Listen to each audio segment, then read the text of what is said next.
What's up, guys? Fritz here, and this is something kind of interesting. This is like a behind-the-scenes look of my last edit, Dare V2, actually. And, I don't know, just kind of wanted to show you guys the compositions and everything that was involved.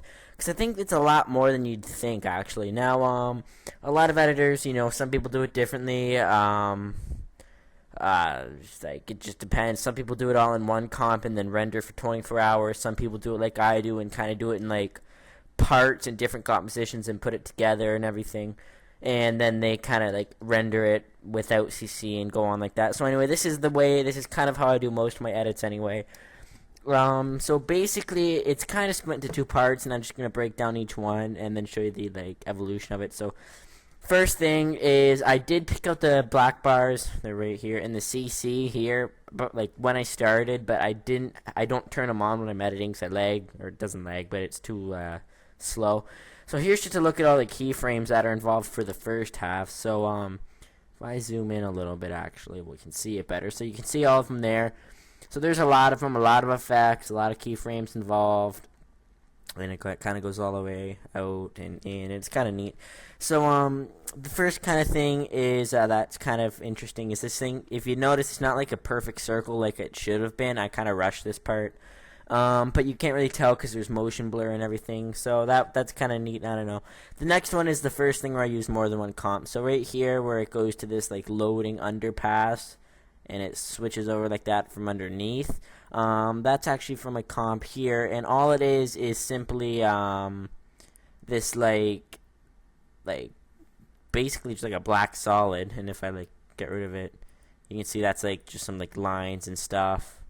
That's just a grid. Here's like the TV effect, and all I did was search over here is look TV effect, which is TV, and I chose the warp and I put it on, add some text, the adjustment layer, all that did that's the actual TV effect.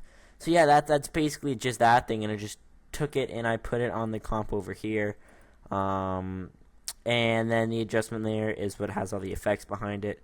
So you can see there, that's without, that's with. So it kind of just, I don't know, add some shenanigans to it. And then here you'll notice right here there's a light. If I'll show you in the next version of it, I guess there's like a flare up there that's tracked onto the light, and it's kind of cool, but it wasn't there at the time. Nor is that like whooshing white thing coming out. That's gone too. So there's that. Then here we've got that thing which just kind of twitches and goes to the color. There's that transition, and then it kind of just twixters, goes 1, 2, and then it just freezes there, and it's kind of like an abrupt thing, but with color correction it's like a lot nicer. So that's the end of the first half. Then it went to the second half, and like I said, it was all just like twixter and like other stuff involved there for the syncing. The next half here was all done on another comp, so this is composition number 2, and basically all this was the TV work, or not TV, computer work. And right here, I don't know, I thought this was kind of cool. I went to Google Chrome and actually HTML edited stuff, so you can see here it's got 10 billion views. It's kind of hard to read what it says up there. It's like for the best of edit of all time, and it's like learn more, and there's like yo, no comments, whatever. I'm pretty sure it's got like 1337 likes, but I don't know why that one's kind of blurry, but whatever. So that's that one, and there's just, I went on, I got my screen recording thing, and basically went and edited it. Then I just went to After Effects for the next one and recorded myself like just messing around.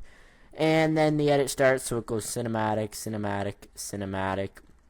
And then there is these like flashes up here, and it's kind of harder to tell, but you can see them, they're there, because if I mute this, there, they're gone. And then there's a composition also. This whole clip here was done in a composition, just pre-comping it. If I was to add text or something, it would have looked nice, but that was all pre-comped. And then over here I shoot, and there's the bullet effect right there. So that's this tiny little comp right here. And I don't want to give too much away for this effect. Basically all it is there's a bullet, it comes in, it goes like whoosh like that, and it goes over. It's kind of laggy, but then it goes over, and I just put that in and sped it up a little bit in this comp here, and then it goes to the sniper shot again, which is the same comp as the other one. So some of the other stuff, this thing was just some cinematics that I didn't really use, but whatever. Some color flashes, didn't really add them in. There's the clip. So that's it. That's the first render, and I just rendered it all out without the black bars and color correction just to kind of see how it would look. So that's the first one, and there's just some Twitch and stuff involved for that one. That's pretty simple. So now going to the next one. So I rendered that out, and I made another one, and we will see how well After Effects handles this. We don't need to save that right now. And here we go. So then I rendered that out, and I made, this is the next version of it. So this is basically all of like the last thing rendered out, and I just added stuff onto it. So I added the gun sounds. Now how I did that is I kind of I go into composition. I pre-comp the sound, so there's the intervention, and I add some effects on it. Spaz, same thing. And yes, that's the first one. So I added the effects. One thing that's kind of cool is there's the flare up there. So now you guys can see it. 'Cause if I turn it off, whichever one it is I turn off, that one right there, you see there, now it's off, now it's on. And if you didn't notice, kind of, I don't know, it's kind of hard to tell in the edit, but it's actually masked right all along this thing here. So I don't know if I can show you. There you go. So you see how it's all masked along the doorway to where the point where you could see it. And that way it kind of comes off, so it's like in the room but nowhere else, like that. And that's kind of hard to tell in the edit, but it took a lot of time to mask it out so perfectly. And then he comes in the room, the mask is still going on, and then it fills the room with the nice bright orange light. And you can see how it kind of tracks onto the wall. So it was just hand tracking, so they see I hit U here. You see just a crap load of keyframes. I didn't really actually physically track it. Here's where the color flashes and everything came in. So you see here, it's pretty much, I'll just do like a quick, really quick pre-render of it. So all it is a heads-up display. I don't know, I got it from an editing pack, and it was started at scaled 0, and it scaled out past the screen really fast. So here's the RAM preview of it. You can see he shoots, and there's a flash, and it just kind of zooms out like that. So if you didn't kind of catch it, that's what it is. And then it does it again for all the 3 shots, and it goes to Twixter, and it does that, and I don't know, it's kind of neat. And then for this one, it just kind of goes twitchy and, you know, does the whole like screen breaking thing. I did add a film burn there, which you can't, it's hard to tell, but it's like right there coming out of the side. This whole red thing is actually an add-on, so you can see it wasn't in the first render. I don't know, kind of interesting too. More gun sounds. The rest is actually pretty straightforward. I added the sound effects for the bullet where it's like whoosh or whatever. There's a black solid here, but actually I do remember. There's supposed to be a flare, but it didn't look good, so I took it out. So yeah, that's the next render. So I just added on the flare. That was like the big part, and some spaz stuff. So that was kind of after I got some inspiration, I guess you could say. And that brings us to the last one, which is this one. And I don't know why I named them what I do. Actually, no, this is the same one. Whoopsie. Yeah, I have no idea why I actually named them, like, updates to Dare maybe, but whatever. This is the next one. This is the one with color correction and just some more effects. So there you go. There's the, there should be black bars. I'm not sure where they are, but there's black bars on them too. And with the color correction here.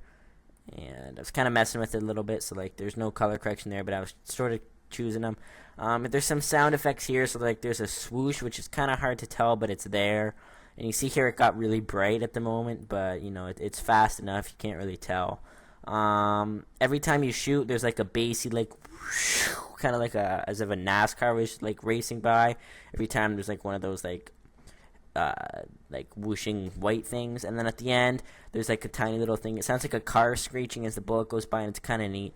So all I did was add the CC on this last render and rendered it out, and it was beautiful. I added some wiggle. So basically that, it just, you know, I did a tutorial on it already, but added some wiggle in this one, and that's pretty much it. So I hope you guys enjoyed this behind the scenes. As you can see, there is a lot of work that is involved in these editing. Like, here's all the effects alone, just in, like, these top things. Like, you know, it's tricky. So hope you guys enjoyed behind the scenes episode Dare V2. I'm Fritz, and I'm out. See ya.